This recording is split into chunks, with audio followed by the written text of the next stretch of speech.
Hi friends, இதான் தும்பின்னு சொல்றது.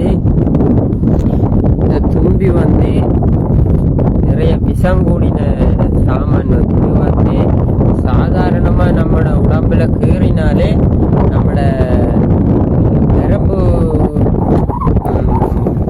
நரம்பு கலங்கள் வந்து உடனே வந்து வீக்கம் அடைந்து நம்மளோட உடலை வந்து நோவுக்குள்ளாக்கும். அப்படியான ஒரு சக்தி வாய்ந்த ஒரு உயிரினம் தான் இந்த இது வந்து புதுசாக இந்த முள்ளு வந்து உடம்புல ஏறினா ஆள் வந்து உடனே வைத்தியசாலைக்கு போகணும். அப்படி இல்லைன்னு சொன்னால் ஆளை வந்து உடனே மயக்கம் அடைய செய்து பெரிய விளைவுக்கு ஆளாக்கு மைண்டு மூளை எல்லாத்தையும் கட்டுப்படுத்திடும். அதனால் இந்த தும்பியை வந்து தெரியாதவங்க பாருங்கள். இப்படியான சாமான்கள் வந்து கடல்களில் வரைக்க தயவு செய்து கைகளால் பிடிக்காதீங்க. Okay friends.